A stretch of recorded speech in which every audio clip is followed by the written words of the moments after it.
कोटिशतं द्वादश्चैव कोट्यो लक्षाणि शीतस्तडिकानि चैव पञ्चाशदष्टौ च सहस्रसङ्ख्या मेतक्षुतं पञ्चपदं नमामि। अर्हन्त भासयत्तं गणहरदेवीं गन्त्यं सम्मं प्रणमामि भक्तिचित्तो सुदनानमोहवयं शिरसा इच्छावन्ते सदवत्ति काौ सुगौकोतसालोचयुम् अंगो वंगपैन्य पौडपर्यम्मि सत्तपरमानिकुब्बगचूर्या चेव सुत्तथैतुदं कहायं सैनिच्यकालम् अंचेमि पूजेमि वन्दामि नमंसामि दुःखकौ कम्मकौ मोहिलाहो सुखैगमनं समाहि मरणं जिनगुण संपत्ति हो मज्जम नमोस्तु अपराणिक स्वाध्याय वेलायां श्रीमदाचार्यवत्ती कायोत्सर्गं करोमि हम।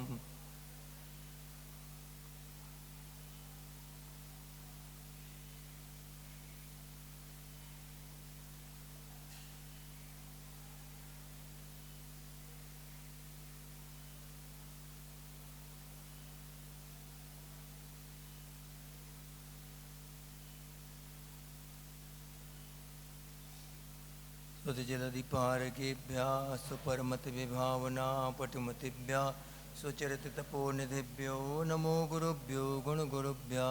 छत्तीसगुणसमज्ञे पंचविहाचारकरणसन्दर्शे शिष्यानुग्रहकुशले धम्मायिरे सदा वन्दे गुरुभक्तिसंयमेणया तरन्ति संसारसागरं घोरं छिन्नन्ति अट्टकम्मं जम्मं मरणं न पावयन्ति ये नित्यं व्रतमन्त्रहोमनिरता ध्यानाग्निहोत्राकुला षट्कर्माभिरतास्तपोधनधना साधुक्रिया साधवा शीलप्रावरणा गुणप्रहरणाश्चन्दार्कतेजोदिका मोक्षद्वारकपाटपाटनमठा प्रीणन्तु मां साधवा गुरुवाः पान्तु नो नित्यं ज्ञानदर्शननायका चारित्राणो गंभीरा मोक्षमार्ग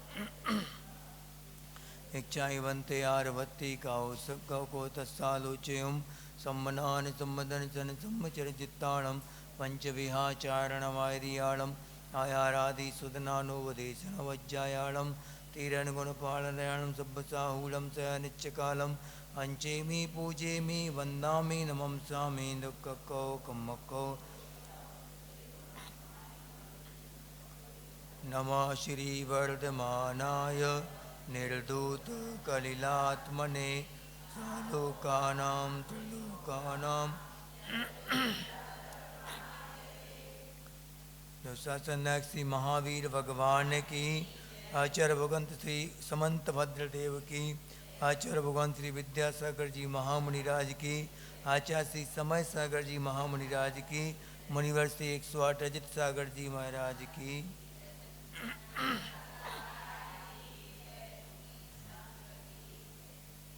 कौन सा पढ़ना है? नया पढ़े कि पुराने हैं? कल है एग्जाम, तो आज रिवीजन कर लें। नहीं तो पुराने पढ़े कि नए? नए 3 चलो कौन से नंबर का होना? 68 62 में होना है।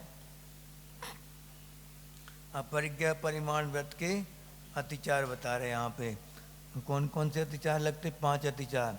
अति वाहन, अति संग्रह और अति विस्मय, अति लोभ और अति भारारोपण या भार वाहन।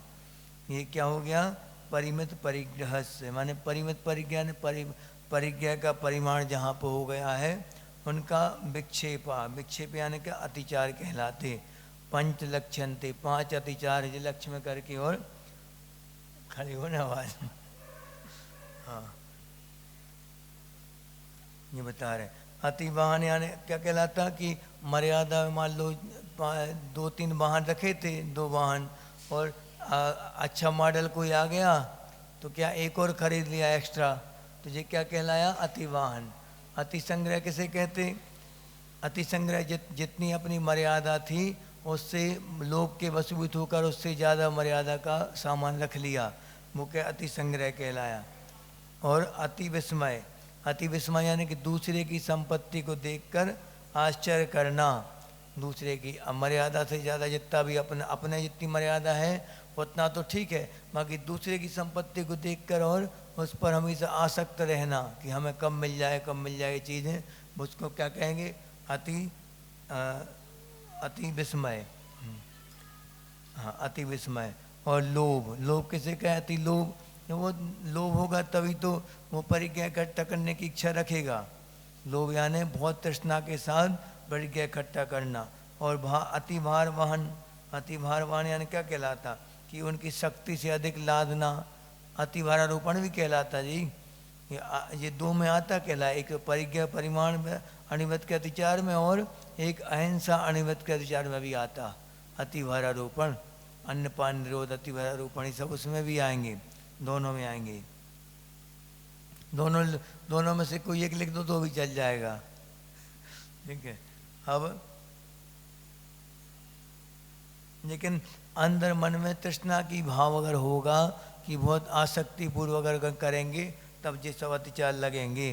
परिज्ञापन जितना परिमाण बनाया, कई बार मनुष्य का मन है कई बार बहक जाता देख के, दूसरे का बेहो देख के, और खूब होने लगता कि हमने गलती कर दी परिज्ञा का परिमाण करके।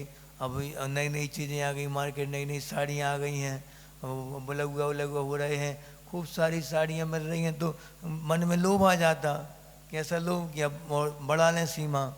कई बार आती महिलाएं कहने, महाराज जी सीमा बढ़ा नहीं सकती। वो पसंद की छांट के भी 50 हो गई।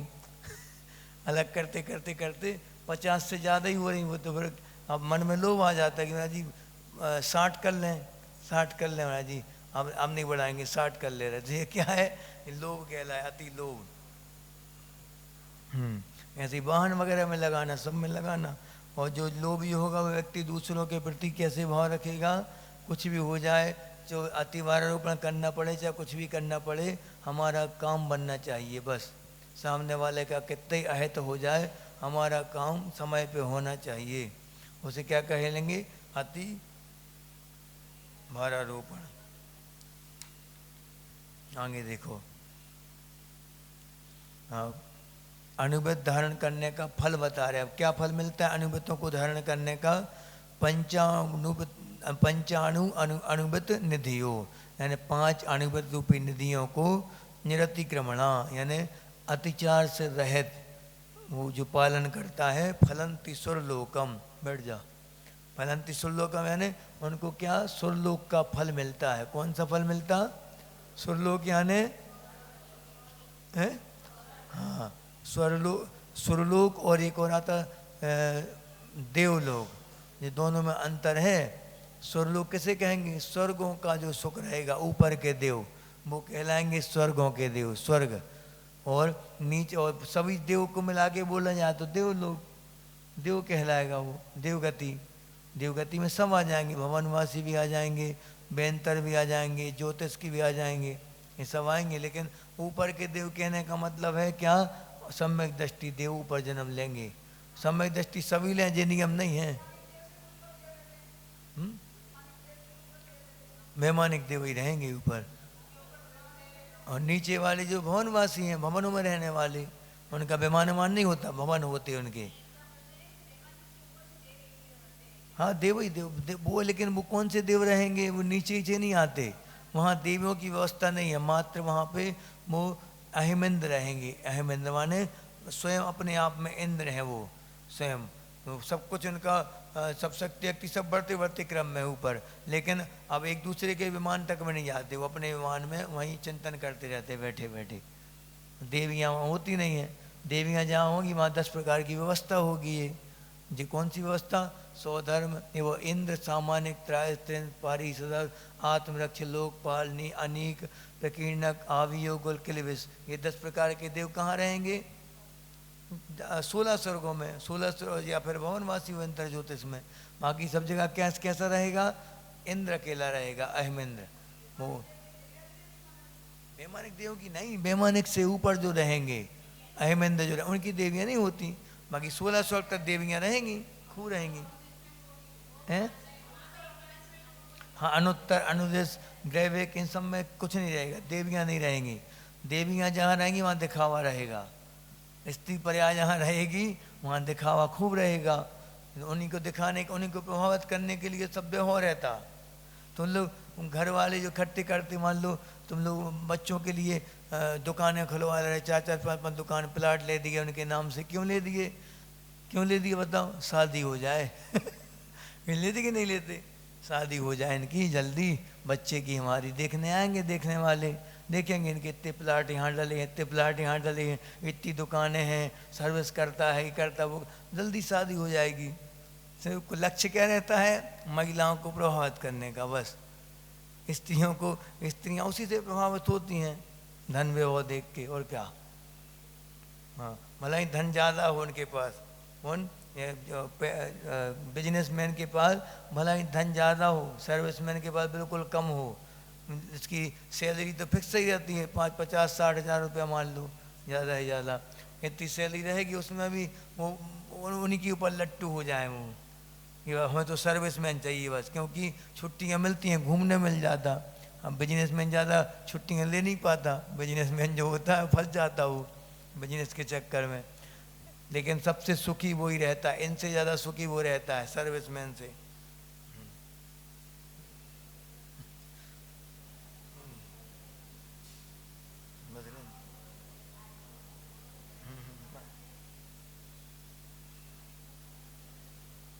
तो ये 5 अणुव्रतों की निधियों को, बैठ जा, 5 अणुव्रतों की निधियों को जो निरतिक्रमण पालन करता है वह अवधि अष्टगुणा। अवधि यानी क्या कहलाता है? अवधि ज्ञान का धारी, बात नहीं, अवधि ज्ञान का धारी देव होता है, अष्टगुणों से संपन्न होता है वो। अष्टगुण कौन कौन से? वही पढ़ी थी, 8 रिद्धियाँ जो देवों की, उनसे शरीर संपन्न। दिव्य शरीरम च लभ्यन्ते, यानी कि दिव्य शरीर का धारी वो दिव्य शरीर को प्राप्त करता है। कौन? जो 5 अणुव्रत रूपी निधियों को निरतिचार पालन करता है, वह व्यक्ति स्वर्लोक में देव होता है, उत्तम देव होता है। हाँ, 16 स्वर तक जा सकते हैं, ये प्रतिमाओं का पालन करेगा। सभी देवों की होती, लेकिन उसमें कम बढ़ रहेंगे, जितने ऊंचे ऊंचे देव रहेंगे उनकी रिद्धियाँ बढ़ती जाएंगी, उनका प्रभाव बढ़ता जाएगा, अवधि ज्ञान की सीमा बढ़ती जाएगी, नीचे नीचे के नरकों तक जानेंगे वो। जितने ऊपर बढ़ते जाएंगे अवधि ज्ञान और उनके शरीर की कांति, आभूषणों की कांति और उनकी आयु और स्थिति, प्रभाव यानी उनका वैभव, सब कुछ बढ़ता बढ़ते क्रम में रहेगा सब कुछ, और परिग्रह आदि सब घटता जाएगा। गति, शरीर गति माने चला फिरी कम करेंगे, जितने ऊपर के देव होंगे उतने वो चला फिरी कम आएंगे, यहाँ पे ज़्यादा नहीं आएंगे। नीचे नीचे के देव खूब उतावली करते हैं, थोड़ी थोड़ी सी बात में आ जाते हैं यहाँ पे। और बेंतर भवनवासी ये तो घूमते ही रहते हैं, यहाँ अभी बैठे होंगे। और ना विश्वास नहीं हो तो बिना निश्चय ही कहीं घुस जाओ कम मंदिर में, हो सकता देखने मिल जाए। तो मैं नहीं मिलेंगे, सामने वाले को मिलेंगे देखने हैं, दिखा देते, लेकिन वो दिखते नहीं, लेकिन दिखा देते अपने आप को।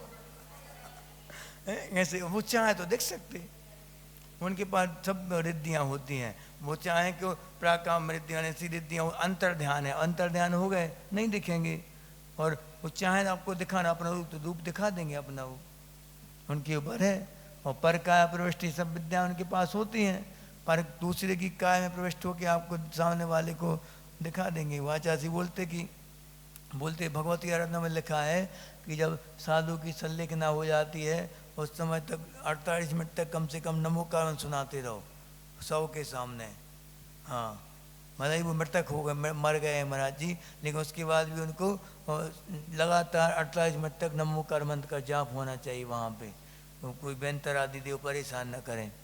मुझे भी क्या कि इनके अंगूठे में कट लगवा लो, इससे क्या होगा, वो उसमें प्रवेश नहीं कर पाएंगे देव, खंडित शरीर में प्रवेश नहीं करते वो, नहीं रहता है महाराज जी का। क्योंकि महाराज जी के शरीर वाले प्रवेश करके ऊधम करने लगा तो उससे अप्रभावना होगी, और फिर मुनि मुद्रा है ना, जब प्रभावना होने की संभावना है तो उनके ज़्यादा खास कर बताया गया। बाकी तो कितने सारे मरते रहते लोग, किसी के शरीर में घुस सकते, वो क्या है। दिखा देंगे अपना जलवा, वो उठा के फेंकते, फिर वो संभालना मुश्किल हो जाता है, वही संभाल पाते जो जानकार होते हैं उसके। हाँ, चमीटा मीटा वाले संभालते, फिर अब बहुत काम तो नाटक करते हैं आजकल, नाटक करते हैं वो, उनकी आंख में घुसे तो उंगली, आंख में उंगली घुसे तब भी पलक नहीं झपकेंगे वो, ऐसा रहता है। हाँ चल, अभी आए थे कुछ लोग, आए जी को ऊपरी हो गए, अरे हमने क्यों, वो रो रहा है, वो रोते हैं देव कभी ना, रोते हैं ना पलक झपकते, पलक झपक रहा है वो, तुम कह रहे देव आ गए, फालतू बच्चों का इलाज करो अच्छे से। अदर कास्ट के थे कोई, वो कह रहे थे मिथ्या मानता है, वो सब चलती है यहाँ। अब देखो यहाँ बता रहे कि 5 अणुवज्य बता दिया, दिव्य शरीरम च लभ्यन्ते, ये सब प्राप्त करते हैं। और अणुवत में प्रसिद्ध व्यक्तियों के नाम बता रहे, कौन कौन से जीव अणुवत में प्रसिद्ध हुए हैं उनके नाम। मातंगो धनदेव, मातंग यानी चांडाल, मातंग यानी चांडाल, ठीक है, याद रखना, ये समानार्थी शब्द याद रखना सब ये। मातंग यानी चांडाल। और पहले अहिंसा अणुवत में कौन प्रसिद्ध हुआ, यमपाल चांडाल या मातंग। और दूसरा जो सत्य अणुवत उसमें कौन प्रसिद्ध हुआ, धनदेव। और बारिशण किस में प्रसिद्ध हुए, अचौर अणुवत में। और नीली, सती नीली ब्रह्मचर्य अणुवत में, याद रखना सबके नाम। और जय, जय यानी जय कुमार किस में प्रसिद्ध हुए, परिज्ञा परिमाण या सुधार संतोष है उसको बोल सकते। पूजा अतिशय उत्तम है, पूजा को प्राप्त हुए हैं, उत्तम पूजा को प्राप्त। पूजा यानी अर्घ नहीं चलाया गया है इनका कि अर्घ चलाया किसी ने, इनको अभिषेक किया हो इनका, ऐसे पूजा यानी कि प्रतिष्ठा को प्राप्त हुए, इनमें प्रसिद्धि को प्राप्त हुए सब। अब 5 पाप में प्रसिद्ध व्यक्ति बता रहे हैं। 5 पाप कौन कौन से, हाँ इन 5 पापों में कौन कौन प्रसिद्ध हुआ, धनश्री, धनश्री का किस में प्रसिद्ध हुई, हिंसा पाप में। सत्यघोष झूठ पाप में। और तापसी चोरी पाप में। और रक्षक आरक्षक माने कोतवाल मुकाय में हुआ प्रसिद्ध, उसील पाप में। और शमश्रु, शमश्रु नवनीत है परिज्ञा पाप में। शमश्रु नवनीत वही मूँछों पे वो क्या करता था कि उसने एक बार मक्खन पिया तो मूँछों पे छप गया मक्खन, तो उसने देखा कि मूँछों पे इतना मक्खन छप गया। रोज़ पे फ्री की छाछ मिलती थी उस समय, छाछ पीने जाता डेली, और फिर मूँछों में वो छपा रहा था, वो पहुँच की और इकट्ठा कर लेता था, उसका घी बनाता था, फिर वो ऐसा करता था। तो लोग डेली फ्री में छाछ पीने जाता सबके यहाँ, तो उसको एक घड़ा इकट्ठा कर लिया उसने पूरा नवनीत, 2-3 महीने में एक घड़ा इकट्ठा कर लिया। अब घड़ा इकट्ठा किया, उसने घी बेचूंगा, घी से फिर मकान खरीदूंगा और दुकान बनाऊंगा और घी बेचूंगा और ये गाड़ी का रथ खरीदूंगा, हाथी खरीदूंगा, ये सपना देख रहा था। उसी में ऐसे कोई बात नहीं मानेगा नौकर, एक लात मारूंगा उसके लिए, वहीं पे घड़ा रखा था, मरा गया, गिर गया पूरा, हो गए सपने पूरे। हाँ ऐसे सपने, सपने में जो ऐसे परिज्ञा जोड़ते हैं उनका ये होता है, सपने में चला जाता है वो परिज्ञा। हाँ ये प्रसिद्ध हो गया। अब पापों में प्रसिद्ध बता दिए और अणुवत में प्रसिद्ध बता दिए। अब देखो श्रावक के 8 मूल गुणों के नाम, मध्य मास मधु के साथ अणुवत पंचकम यानी 5 अणुवत और मध्य मास मधु, इनके सब श्लोकों के पंक्तियाँ भी याद कर लेना। पंक्तियाँ माने कि उनका अर्थ क्या निकल रहा, बस इतना याद कर लेना। तो देख लिया और उसका अर्थ नीचे देख लो, तो इससे याद हो जाए कौन सी पंक्ति का क्या अर्थ निकल रहा। प्रसिद्ध प्रसिद्ध जो श्लोक पढ़ाए थे उनका देख लेना। मध्य मास मधु त्याग यानी कि मध्य मास मधु के साथ सहानुवत पंचकम, अणुवत का त्याग, ये क्या कहलाएंगे, 8 मूल गुण श्रावक के कहलाएंगे। श्रवणोत्तम माने श्रवणों में उत्तम कौन है, गणधर आदि देवों ने ये 8 मूल गुण श्रावकों के कहे हैं। तो मध्य मास मधु के कौन कौन से दोष लगते बता दिया था, इनमें कौन से जीवों का घात होता है। मध्य मास मधु में असंख्यात 30 जीवों का घात होता, इसलिए छोड़ने योग्य हैं। अणुवत किसे कहते, अणुवत की परिभाषा क्या है,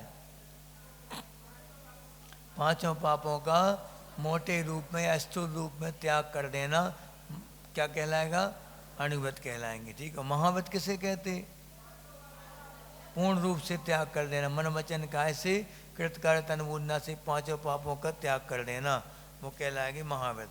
हाँ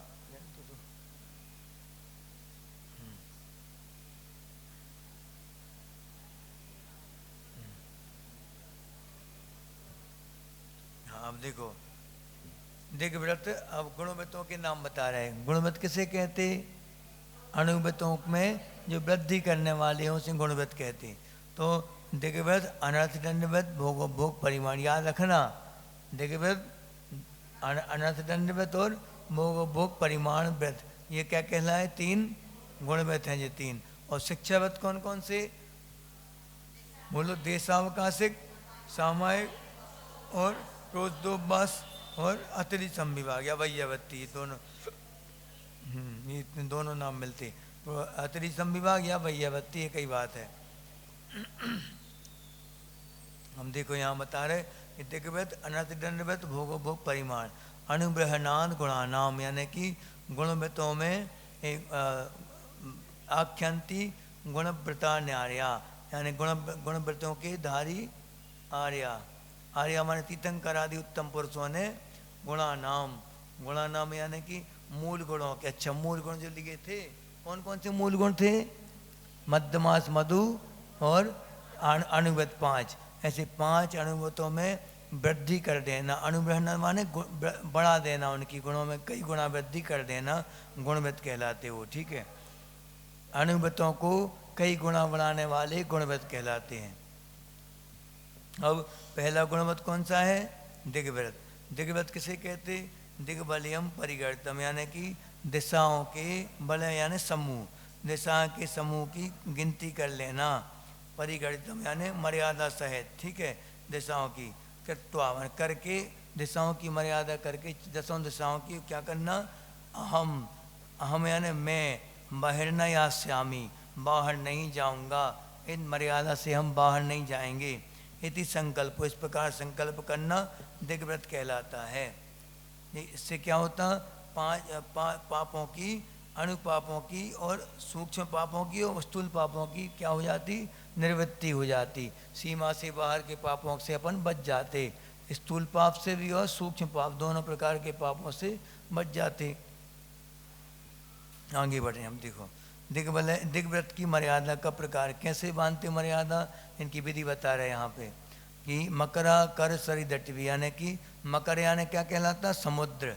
मकरा कर यानी समुद्र, आकार यानी खान, या जहाँ पे ढेर पाया जाता हो मगरमच्छों का, वो कहलाता मकरा कर यानी समुद्र। ठीक है, सरित, सरित यानी नदी, और अटवी, अटवी यानी जंगल, गिरी पर्वत, जनपद गांव या शहर, योजनानी, योजनों में कितने योजन तक मर्यादा, प्राहु, प्राहु यानी कि कही गई है, दिशाओं, दिशाओं की, और दिशा दशा नाम यानी कि है दसों दिशाओं की मर्यादा बताई गई है ये।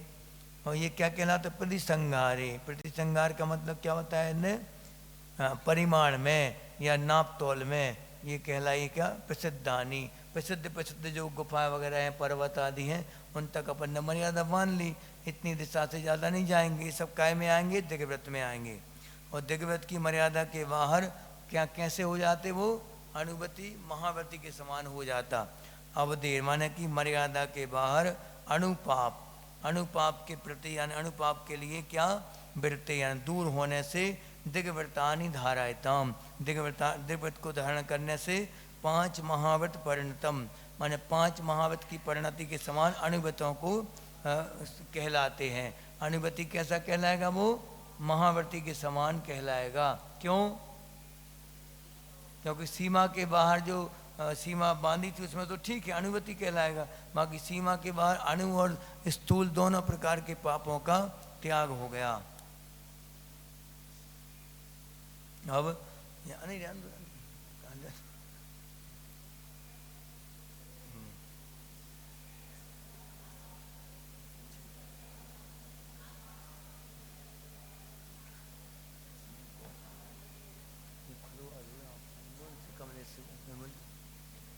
बोल दो, शंकर से बोल दो। अब महाव्रत का लक्षण यहाँ पे लक्ष्य दिया गया कि 5 पापों का, हिंसादि जो 5 पाप हैं, इन 5 पापों का मन वचन काय से, कृत कर्त अनुमोदना से त्यागना चाहिए, वो महाव्रत कहलाते हैं। महताम यानी महापुरुषों के द्वारा जो धारण किए गए, ऐसे महाव्रत कहलाते हैं। अब यहाँ अगला, हाँ, दिग्व्रत के अतिचार बता रहा है यहाँ पे 73 नंबर का। दिग्व्रत क्या कहलाता, बता दिया, दिशाओं की मर्यादा वाणना दिग्व्रत। तो ऊर्ध्व अधः और त्रियग। ऊर्ध्व ज्ञान है ऊंचा, अधः माने नीचे, तो ऊर्ध्व अधः ये एक हो गया। और त्रियग, त्रियग यानी पूर्व पश्चिम उत्तर दक्षिण के बीच की दिशा, यानी ये त्रियग कहलाएंगे ये। और व्यतिपाता या क्षेत्र, क्षेत्र अब माने क्या, ऊर्ध्व की अधः की एक हो गई, और क्या ऊपर नीचे 10 दिशाओं की मर्यादा का उल्लंघन करना, ये एक हो गया। और क्षेत्र की मर्यादा बढ़ा लेना, कैसी कि क्षेत्र मान लो 100 किलोमीटर का क्षेत्र बांधा था और अब भूल गए, तो भूलने के बाद याद कौन सा आता है, कम वाला नहीं आता, 80 बांधी थी नहीं आता, 110 बांधा होगा ऐसा आता है याद। कम जब भी भूलते तो कम ज़्यादा ही याद आता है, कम नहीं आता। ऐसे ही हरि की मर्यादा ले ली, मान लो कि हमने 5 हरि का त्याग रखा हुआ, 5 हरि लेंगे बस चतुर्मास में, तो अब भूल गए तो 7 रखी होंगी 7 रखी होंगी, ऐसा ये क्या कहलाएगा, अतिचार है नहीं। ऊपर नीचे और 10 दिशाओं और विदिशाओं का उल्लंघन करना, और क्षेत्र की मर्यादा बढ़ा लेना, और अवधि नाम यानी की हुई मर्यादाओं का भूल जाना, विस्मरण यानी भूल जाना। पंच दिग्व्रत, ये 5 दिग्व्रत के अतिचार बता दिए। अब अनर्थ दंडव्रत का लक्षण, अनर्थ दंड क्या कहलाता, अभ्यंतरम दिग्वधे, यानी कि दिग्व्रत में जो मर्यादा बांधी थी, अभ्यंतर माने दिग्व्रत के अंदर अंदर। अपार्थिकेभ्या, अपार्थिकेभ्या ने बिना प्रयोजन, प्रयोजन नहीं है जिनका कोई मतलब नहीं है जिन क्रियाओं का। सब पाप योगेभ्या, पाप सहित योग, पाप के योग सहित जो है पाप के बंध के कारण जो क्रियाएं हैं, विरमणम यानी उनसे दूर हो जाना, अनर्थ दंडव्रत नाम का व्रत कहा गया है। कितने कहा ये व्रत, व्रतधरा अग्रण्या, यानी व्रत धारण करने में जो अग्रणी है, जैसे गणधर परमेष्टि आदि ने ऐसे अनर्थ दंडव्रत कहा है। किसको कहा कि दिग्व्रत की जो सीमा बांधी थी दिग्व्रत देश व्रत की, उसमें उसकी मर्यादा में भी हम अगर मर्यादा बांधी तो ऐसा नहीं कि खूब पाप करो, अब तो मर्यादा मान अपनी मर्यादा सीमा में कर रहे हैं महाराज जी, नहीं, उसमें भी लिमिटेशन कर दिया कि जिन क्रियाओं से कोई मतलब नहीं निकलना है और हिंसा होगी, व्यर्थ में हिंसा होगी, उन क्रियाओं के बिना, उन क्रियाओं को करने के बिना भी अपना काम चल सकता हो, और पाप के योग से सहित हो जो मन वचन काय की दुष्प्रवृत्ति के द्वारा जो किए जाते हैं, ऐसे बिना प्रयोजन की क्रियाओं से बचना क्या कहलाएगा, अनर्थ दंडव्रत। ये किसने कहा, गणधर आदि भगवान ने कहा। अब अनर्थ दंडव्रत कितने प्रकार का होता, कौन कौन सा, पापोपदेश, हिंसादान, अपध्यान, दुष्टि, प्रमादचर्या, याद रखना ये 5। हाँ, पापोपदेश यानी क्या कहलाता, शुभ क्रियाओं से दूर कर देना किसी को, वो कहलाएगा पापोपदेश। क्या अच्छे कार्यों में कोई लगा है उसको अच्छे कार्यों से विचलित कर देना, ये पापोपदेश। ऐसे उपदेश देना कि कोई व्यक्ति अच्छे कार्यों से दूर हो जाए, वो पापोपदेश। हिंसा दान, हिंसा के उपकरण दान में देना, या हिंसा के उपकरण किसी को दे देना मांगने पर, वो हिंसा दान, बिना सोचे समझे और हिंसा के उपकरण दे देना, जैसे कि रस्सी आदि है, सांकल आदि है, सब दे देना मांगने पर, हिंसा दान। अपध्यान, अपध्यान किसे कहेंगे, खोटा ध्यान, बैठे बैठे दूसरों के बारे में सोच रहे हैं कि इनका आय तो हो जाए, अगर राग है किसी से तो उसको पाने की जुगाड़ में रहते, दिन रात सोचते रहते कैसे मिल जाए, कैसे मिल जाए वो चीज़। और अगर द्वेष है किसी से तो उसको मारने का विचार चलता रहता, इसका अशुभ हो जाए, एक्सीडेंट हो जाए, इसका कैसे कम मर जाए, ठटरी बन जाए इसकी, ये सब क्या है, अपध्यान। बैठे बैठे ये दिन भर होता रहता। आप सोच लो कितने अंशों में अपन धर्म ध्यान कर पाते हैं। इन सब से बचेंगे तब जाके धर्म ध्यान की भूमिका बनेगी। आठ ध्यान, रोध ध्यान, यही है सब। अपद ध्यान में सब आ जाएगा, आठ ध्यान भी आ जाएगा, रोध ध्यान भी आ जाएगा। हाँ, आठ ध्यान किसे कहते, दूसरों को या खुद को पीड़ा हो रही हो उसी ओर बार बार ध्यान जाना, आठ ध्यान।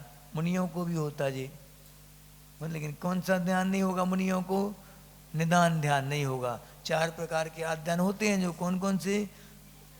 इष्ट वियोग, अनिष्ट संयोग, पीड़ा चिंतन, निदान बंद। तो निदान मुनियों को नहीं होगा। बाकी 3 आध्यान तो हो सकते होते हैं मुनियों को। पीड़ा चिंतन तो होगा। भूख लगती वो क्या है? 8 ध्यान तो है ही। जब तो निकलते हैं आहार के लिए, भूख नहीं लगती तो काहे को निकलते हैं? बताओ, 6वां गुण स्थान हो जाता उस समय, 7वें गुण स्थान में नहीं रहेगा कोई भी ध्यान, ध्यान नहीं रहेगा। लेकिन 6वें तक तो रहेगी, भूख भी लगेगी और परिसर भी सहन करने पड़ेंगे। करते हैं मुनिराज। उपसर्ग होते कि नहीं होते? उपसर्ग चीटियों ने काट दिया, ध्यान तो जाएगा वहाँ पे, जाएगा तो 8 ध्यान हो गया। और तरफ ध्यान गया तो अपन ने अब संभाल लिया अपने मन को। और किसको काट रहे चीटियाँ? शरीर को, आत्मा को कोई काट पीट नहीं सकता। ये सोच लो कैसी वो गाथा इष्टोपदेश की। कौन सी गाथा है इष्टोपदेश की? अरे वो ना युवैतानि पुद्गले, बहुत अच्छी गाथा है जी। कौन, याद नहीं आ रही, थोड़ा आगे का एक शब्द नहीं आ रहा याद। ना हम बालो न वृद्धो हम, ना युवैतानि पुद्गले। आगे की जब माने मैं ना वृद्ध होता हूँ, ना बूढ़ा होता हूँ, ना मैं जवान होता हूँ, ये सब क्या है? पुद्गल की पर्याय हैं सब। मैं तो शुद्ध आत्म तत्व हूँ, बस ऐसा सोचना। उस समय आएगा, समय का विषय आएगा पूरा। पर हाँ, अब हिंसा दान का आप बता रहे हैं ये पापोपदेश का, कि त्रय क्लेश वाणिज्य, यानी त्रयंचों को क्लेश उत्पन्न करने वाले क्या वाणिज्य यानी व्यापार, व्यापार संबंधी की तुम तो नाक छेद दो बैल की, बदिया कर दो उसको, ये सब क्या है? पाप उपदेश कहलाएंगे। आप ध्यान रखना, किसी को भी उपदेश में नहीं देना, तुम तो लक्ष्मण रेखा खींच देना चौका में, सब सही हो जाएगा। चीटियाँ एक नहीं आएगी, एक नहीं बचेगी। आएंगी क्या? बचेगी नहीं, जिंदा नहीं बचती उसमें। तो वो सूंघ के मरती हैं उसको। नहीं तो आप क्यों लगाई फिर? आती नहीं तो आएंगी वो। हल्दी डाल दो, अमृतधारा डाल दो, लौंग डाल दो, नमक डाल दो, कितने सारे उपाय हैं। अब तो क्या करो, वो सहन करो। अब उपाय देख दाख के किया करो, हैं? ढीठ हो गई सूंघ सूंघ के। लेकिन हमारे पास कई महिलाएं आ चुकी, प्रायश्चित ले महाराज जी प्रायश्चित दे दो, कि वो लक्ष्मण रेखा खींची थी पूरी, ढेर लग गया था लाशों का, ढेर लग गया था मैंने चीटियों का। इतनी मर जाती, मरती हैं चीटियाँ तो मरती हैं, आती नहीं हैं। नमक, हाँ नमक वमक का नहीं आती है साहब, हम चौके में डलवा देते तुरंत भाग जाती, वो नहीं आती, चीटियाँ नहीं आती। और फिर ज़्यादा लगा होगा तुमसे तो आएंगी, फिर बात अलग है। यही तो है, अब गृहस्थी के यही तो दुख है। और क्या, मान के करते जाओ काम, और क्या करो, यही मान के करो कि गृहस्थ में कितने पाप होते भगवान। अब कभी हल्ला नहीं, बात नहीं, गृहस्थी कभी गृहस्थी न बसाना पड़े दोबारा। वैसे ही भावना भाना चाहिए उस समय, कितना पाप लग रहा भगवान। हमेशा मन में फीलिंग तो आनी चाहिए, जब घर गृहस्थी के काम करते हैं, नाली वगैरह साफ करते हैं, जब लेटरिन बाथरूम साफ करती हो, जब उस समय भाव आना चाहिए मन में, कि वो कब तक करें हम ऐसे पाप, कब तक करेंगे। स्त्री पर्याय में हम कैसे फंस गए भगवान, कब दोबारा अब ऐसे काम नहीं करेंगे दोबारा, कि हम कभी गृहस्थ जीवन बसाना पड़े। हाँ, आशीर्वाद दे भगवान की अब दोबारा ऐसा जन्म हो ना, घर हो जन्म दोबारा, मानव जन्म मिले, फिर से यही जिनालय जिनवर शरण मिले। ये भजन गाया करो और भाव से गाया करो। ये गाते गाते आंसू आ जाना चाहिए अपने। आचा सीखो अच्छे से दोहराते रहिए वाली पंक्तियाँ। घर हो जन्म दोबारा, मानव जन्म मिले, फिर से यही जिनालय जिनवर शरण मिले। तलवाड़ा का जिनालय कितना अच्छा जिनालय है। जब बुंदेलखंड के लोग आते तो आंखें फट जाती देख के उनकी। जब एमपी के लोग आते, ऐसा कहीं भी मंदिर नहीं है एमपी में, एक भी ऐसा सुंदर मंदिर कहीं नहीं है। और यहाँ तो 5 है ना, बागड़ में 7 मंदिर हैं। हाँ तो जी बता रहे कि त्रियंचों को क्लेश पहुंचाने वाली कोई उपदेश नहीं देना कि तुम तो वहाँ चले जाओ, वहाँ अच्छी अच्छी नस्ल की गैयाँ हैं, वहाँ खूब सारी गाय मिल जाएंगी तुम्हें वहाँ कत्ल खाने भिजवाने के लिए। ऐसे उपदेश कभी नहीं। और ऐसे प्रदेश में बोल दिया कि यहाँ पे हिरणों की मात्रा बहुत ज़्यादा है, हिरन बहुत मिलेंगे, वहाँ चले अच्छी क्वालिटी के हिरन मिलेंगे, तो वो शिकारी चले जाएंगे। मान लो चर्चा भी कर रहे अपन आपस में, तो सुन के वो शिकारी पहुँच जाएंगे वहाँ पे, बस पकड़ लेंगे से बच्चों के लिए शिकारी। इसलिए कभी चर्चा में भी विषय सबके सामने आना नहीं चाहिए ये वाला। क्लेश त्रियंचों को क्लेश पहुँचाने वाला व्यापार, वाणिज्य व्यापार भी नहीं करना जिससे बहुत ज़्यादा हिंसा हो रही हो, व्यापार का उपदेश भी नहीं देना। तुम तो जूते की दुकान खोल लो, तुम तो कीटनाशक की दुकान खोल लो, बहुत फ़ायदा है उसमें, फटाके की दुकान खोल लो, फटाके में तो 10 गुना फ़ायदा है जी। और वो ये सब क्या है, पाप उपदेश कहलाएंगे सब। पाप की क्रियाएं जहाँ समर्थन पाप का होगा वो सब पाप उपदेश में आएगा। अच्छी सफाई रखा करो घर में। हाँ कई बताती सासें उपदेश देती ना, बहुओं को सासें उपदेश देती, अच्छी सफाई किया करो, बिल्कुल एक इतनी बूंद भी कचरा दिखना नहीं चाहिए कहीं, बिल्कुल। जो उसमें लिखा है, एक बार एक महाराज जी के प्रवचन सुन रहे थे क्षमा सागर जी के, तो उनने बोला कि एक बार उन्होंने सर्च किया कि आखिर सुअर क्यों बनते हैं। सुअर क्योंकि सब गतियों में सब के बच्चे खिलाते हैं लोग, कुत्ते का बच्चा खिलाते लोग, पक्षियों के बच्चे खिलाते, अजगर सांप के तक बच्चे खिलाते, यानी अजगर सांप, कोबरा सांप, कोई भी सांप आप सबके बच्चों को खिला लेते लोग, इतने प्यारे लगते। बस एक ऐसी पर्याय है, कौन सी, सुअर की, उसके बच्चों तक को कोई टच करना नहीं चाहता। उन्होंने सोचा क्यों आखिर ऐसा कैसा कर्म किया होगा उस जीव ने, ऐसी निंदनीय पर्याय मिली उसके लिए। तो महाराज जी ने सोच खोजा, उनको मिला एक जगह, एक भावत्रयी फल प्रदर्शिका एक पुस्तक है, उसमें बहुत अच्छा वर्णन आया कि कौन से कर्म करने से कौन सी गति मिलती। तो उसमें लिखा कि जो बहुत ज़्यादा सफाई पसंद हो खूब, मैंने सफाई को अपनी शान मानता हो। देखा हमारा घर जाके देखो, तुम्हारे यहाँ गंदगी थोड़ी डरी आती तुम्हारे यहाँ जैसी, हमारे यहाँ तो चमचमाता रहता फर्श, तुम तो ऐसा गिर भी जाए कुछ भी तो उठा के खा सकते, इतनी सफाई रखते हम। हमारी जैसी सफाई कोई मिलेगा सफाई करने वाला। सफाई रखना गंदा बुरा नहीं है, लेकिन सफाई का अभिमान करो और जानबूझ के हिंसा का समर्थन करने लगो तो उसमें तो फिर दुगनी गति से फिर कर्म बंद होगा उल्टा। और फिर कौन सी गति मिलेगी, ऐसी गति मिलेगी दिन रात उसी में मुंह डाले रहो, दिन रात। महाराज जी ने सोचा खोजा, उसको मिल गया। मोर कौन बनता, मोर, मोर मोर है मयूर। मयूर का जन्म किस में होता है, ने बताया कारण उसका कि मयूर वो बनता है कि जिसने उपदेश तो बहुत शानदार देता है, ऐसे उपदेश की प्रतिमाधारी महावती खूब बन गए सुन सुन के, खुद के जीवन में कुछ नहीं।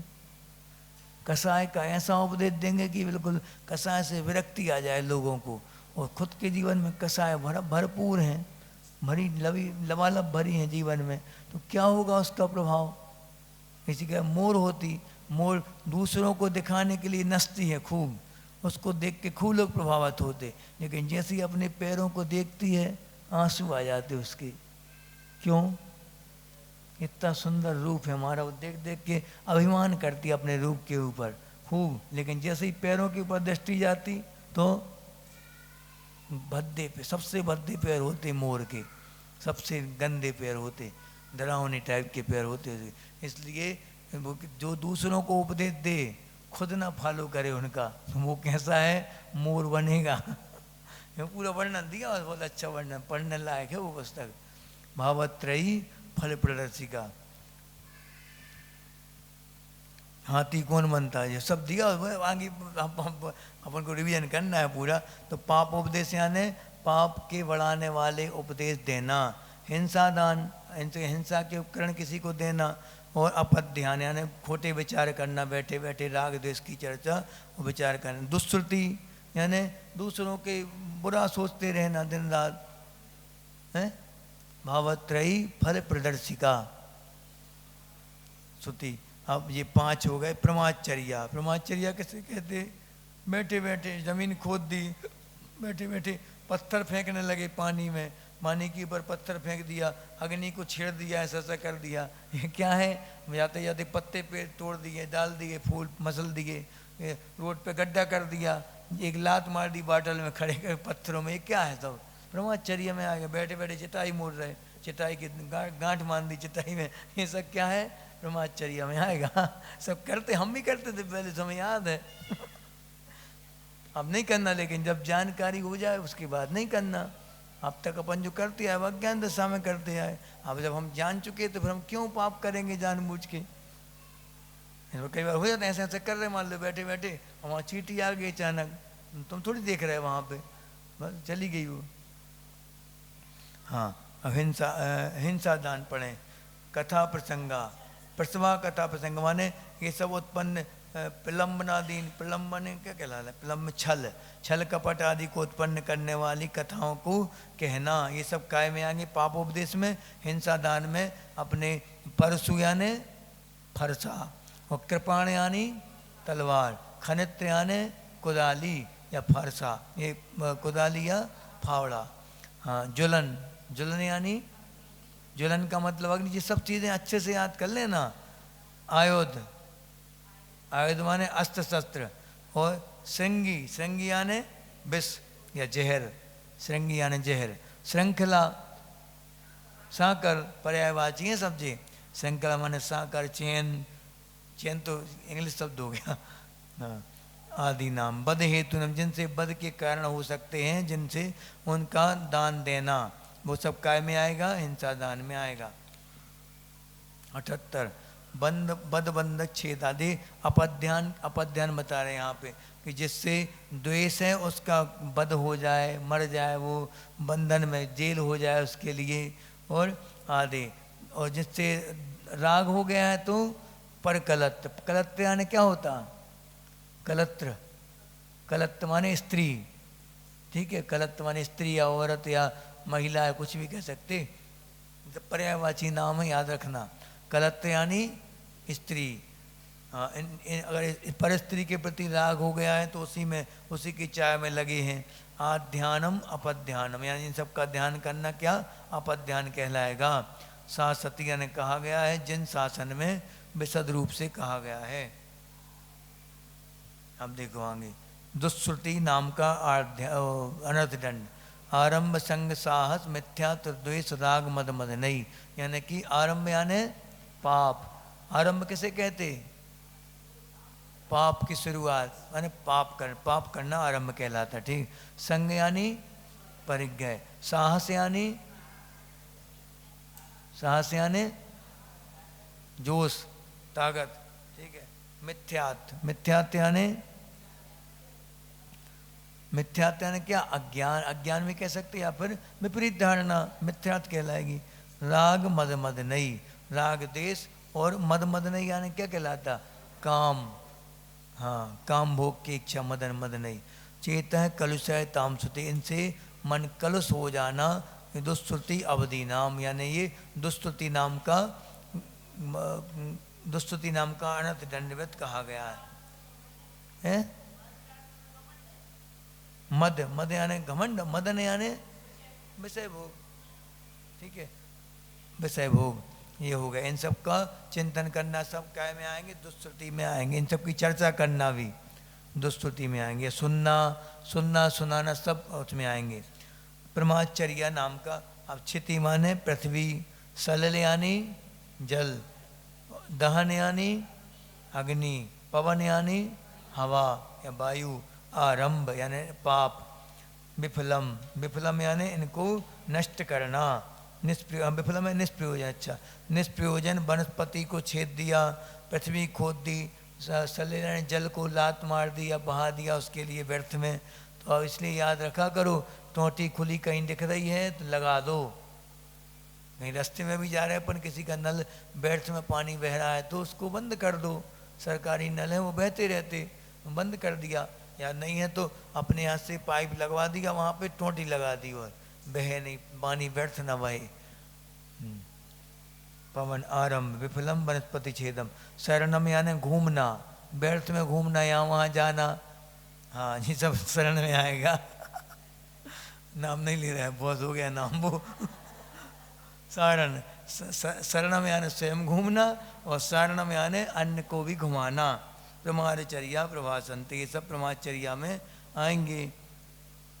अब अतिचार कौन कौन से अनर्थ दंडवत के अतिचार? तो कंदर्प, कंदर्प यानी अश्लील चेष्टा करना, नहीं कंदर्प यानी अश्लील वचन बोलना, अशिष्ट वचन, गाली गलौच करना, ये सब काय में कंदर्प में आएंगे। गंदी गंदी गालियाँ देना। कोतकुच्च यानी गालियों के साथ साथ गंदे गंदे इशारे भी करना, ये सब कोतकुच्च में आएंगे। मोखर्य, मोखर्य यानी अति बकवास करना, बिल्कुल कोई मतलब ही नहीं है, बैठे हैं अब चबूतरा पे मंदिर के, बस शुरू हो जाती पार्टी, पार्टी कर रहे महाराज जी। शुरुआत तो होती कहाँ से? महाराज जी लोगों से। धर्म चर्चा कौन की आ रहे थे, अच्छे हो गए, हाँ ठीक है, भैया जी का स्वभाव ठीक, समझ में नहीं आता, उनका स्वभाव समझ में नहीं आता कैसा स्वभाव है, जैसा बस यहाँ तो शुरुआत हो जाती। लाइन यहाँ जाते जाते जाते गाड़ी ऐसे थोड़ी थोड़ी थोड़ी थोड़ी करके और दिल्ली पहुँचना था, कलकत्ता पहुँच गई गाड़ी, ऐसा होता है। हाँ तो जैसे ये अपन को पकड़ना सीखना, मतलब इसका मतलब ये बताने का कि जिस चर्चाओं में कहाँ से कहाँ पहुँच रहे हैं, ये सब सीखना चाहिए अपन को, जज करना चाहिए। सामने वाला कोई चर्चा कर रहा है, वो कहाँ से कहाँ घुमाता जा रहा है, हमारे लिए फंसाता जा रहा है, वो हमें इतना टेकल अपना होना चाहिए अपने आप के लिए कंट्रोल, कि हम बदल सकें बात के लिए। नहीं बदलते तो थोड़ी काम याद आ गया, जा रहे काम घर, बस कोई दिक्कत नहीं, चले जाओ चले जाओ, कोई दिक्कत नहीं। वो समझ जाएगा कि इंटरेस्ट नहीं है जिनको, या फिर नमोकांत पढ़ने लगे, माला माला रह गई थी, माला कर लें। हाँ हो गया, उनसे बचना है, कुल मिला के अपन को टालना है। उस पल को, जिन पलों में कर्म बंद हो रहा है, जिन क्षणों में, उन क्षण को टालना सीखो। नहीं सीखोगे तो फिर हमेशा आप फंसते रहोगे जीवन भर, ऐसे अनंत जन्मों से फंसते आ रहे हैं, ऐसे ही फंसते रहोगे आप। अगर नहीं सीखोगे कला जी वाली, तो फंसना तो निश्चित है 100%, चाहे यहाँ हो, चाहे घर में हो, चाहे कहीं हो। और नहीं फंसना तो यहाँ बैठा व्यक्ति फंस सकता है। मान लो यहाँ स्वाध्याय बैठ के भी मन में सोच रहा, उल्टा सीधा शॉपिंग करने जाना है, शादी की तैयारी करना है, वहाँ बांसवाड़ा, उदयपुर, राजस्थान, ये लेना वो लेना, उसी में लगा वो। और वहाँ बैठ के घर में रोटी बनाते बनाते सोच रहा, आज क्लास मिस हो गई, मेहमान आ गए थे आज, उनको करना पड़ रहा है, मजबूरी है, कैसी पर्याय है ये। बस यहाँ जाके निर्जरा कर रहा कर्मों की, यहाँ बंद कर रहा वो कर्मों का। पूरा भावों का खेल है, सीधा सीधा। आप समझ जाओ तो ठीक है, नहीं समझो तो फिर तो भी ठीक है, क्या कर सकते। मोखर्य माने बहुत अधिक बकवास करना। अति प्रसादनम, अति प्रसादन क्या बताया इनने? आवश्यकता से ज़्यादा संग्रह करना। और प्रसादन का मतलब वो भी होता है कि सौंदर्य प्रसादन भी होता है, और ये भी होता है प्रसादन का मतलब चुगली करना भी होता है, या उकेर उकेर के पूछना। हाँ कोई नहीं बताना चाह रहा, छुपी बात है कोई, क्यों क्या हुआ था बता दो, हम किसी को नहीं बोलेंगे, बता दो, हमसे विश्वास नहीं है तुम्हें, हमारे को विश्वास नहीं, बता दो तो एक बार कुछ नहीं कहेंगे। जब तक पूछ नहीं लेगा वो, जब तक रोटी नहीं पचेगी।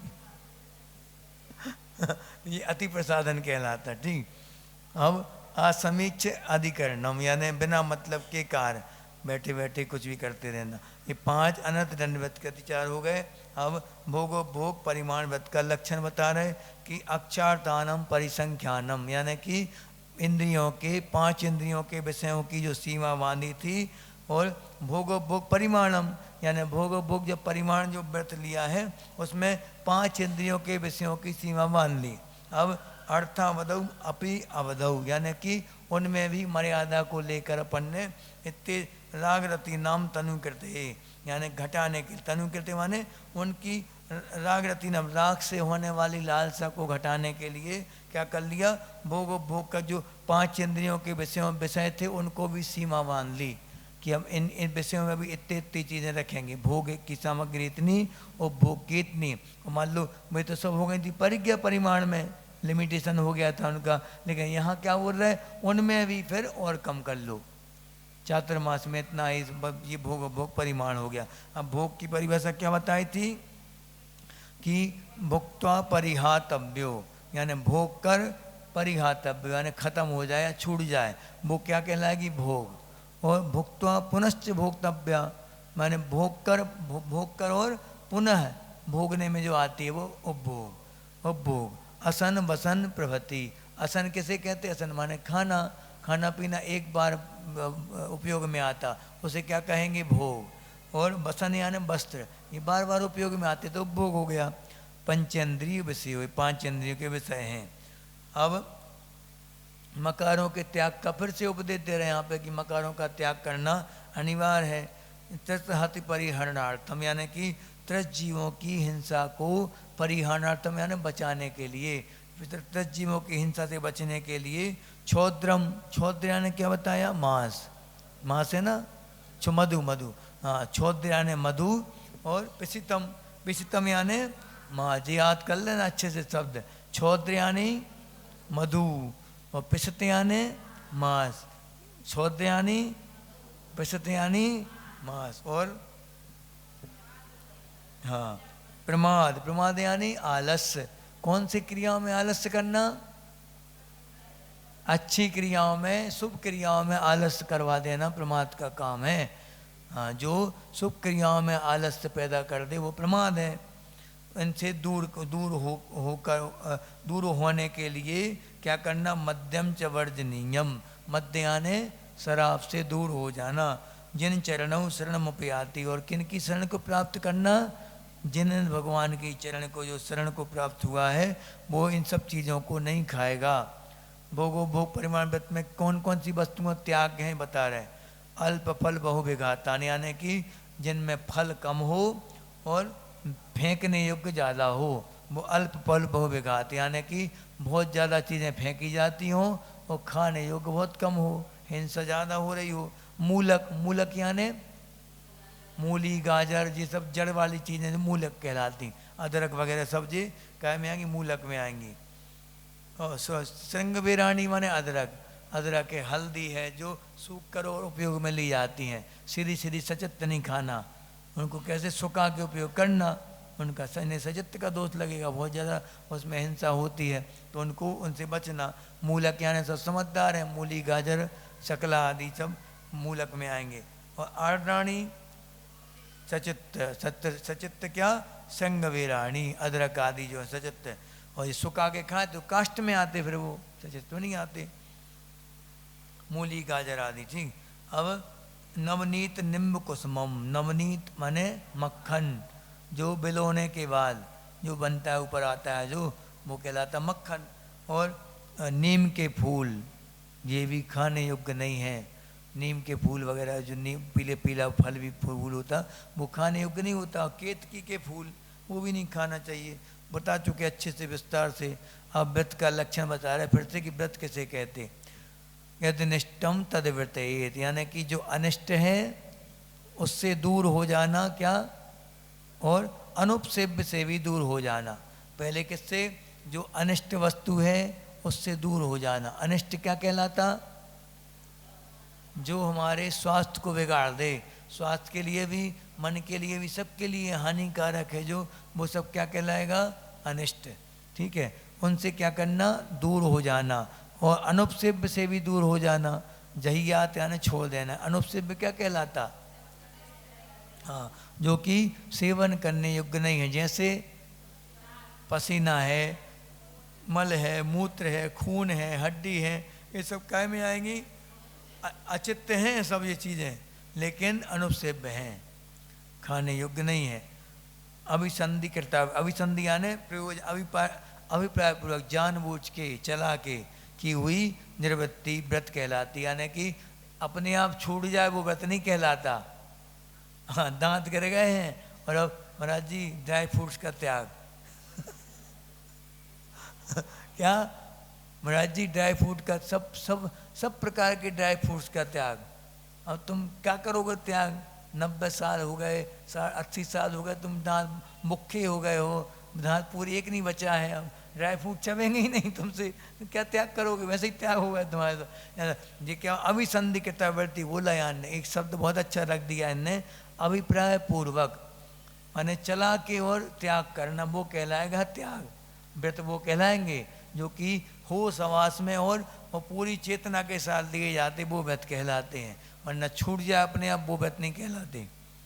अब कोई कोई पिच्छी लेते हैं, अंतिम श्वास, महाराज जी लिखा तो है आगम में, अंतिम श्वास निकले तो पिच्छी के साथ निकलेगी हमारी, तो हम तो दीक्षा लेंगे, तो अब जब मरने लगे तब वही लेंगे, जब ऑक्सीजन पर डले हैं, डॉक्टर ने मना कर दिया, आ जाओ दीक्षा ले लो।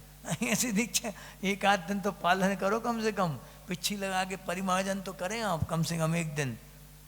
जब तो दीक्षा का मतलब हुआ, ऐसी दीक्षा थोड़ी होती, उपचार से दीक्षा है वो तो, लेकिन मुनि दीक्षा तो हो समाज में आप पालन पूर्वक समाधि, एक सामयिक तो करो बैठ के ढंग से, नहीं कर लेट के कर लो, लेकिन एक आध सामयिक अच्छी हो समाज में हो पाए तब कहलाएगी दीक्षा।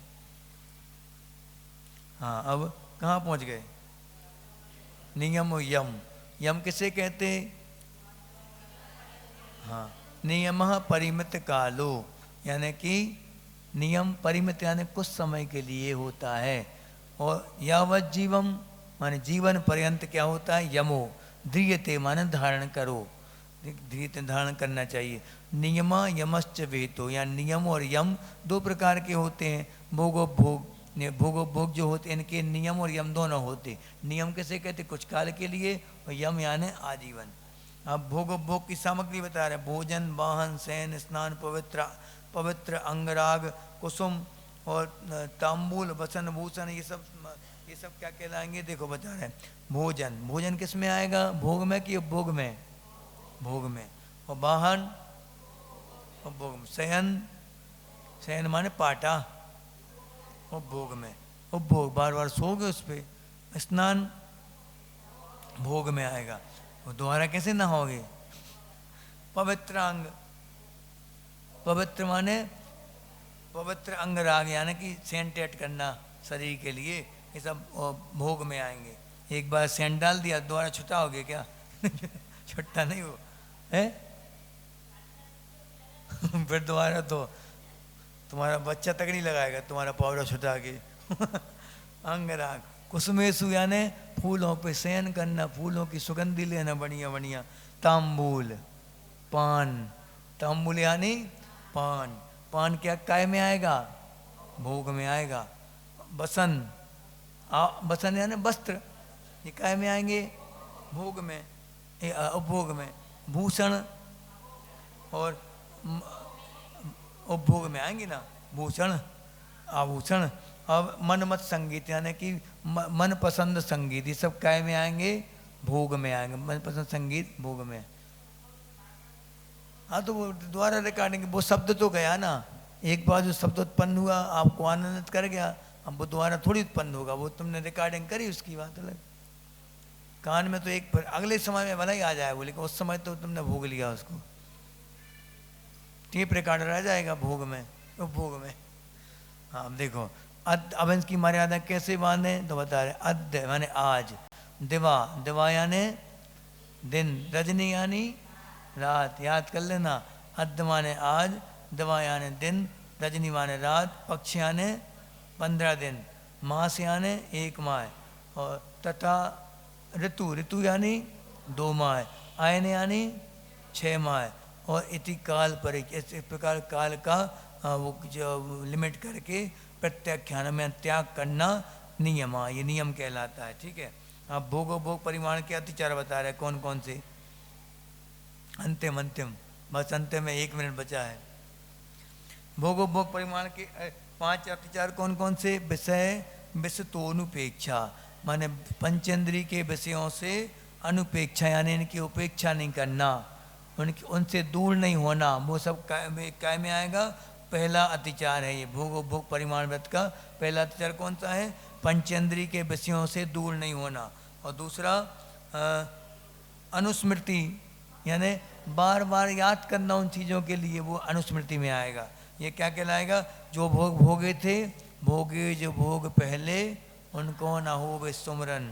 हाँ, अब इसके बाद अतिलोल अति लोल्यान अति लोलुपता के साथ भोगना उनको, अतितसा, अतितसा यानी अत्यंत तृष्णा के साथ खूब अनुभवा एवं अनुभव करना उनको। भोगो भोग के 5 अतिचार हो गए बस। हो गया देखो बस तुरंत है।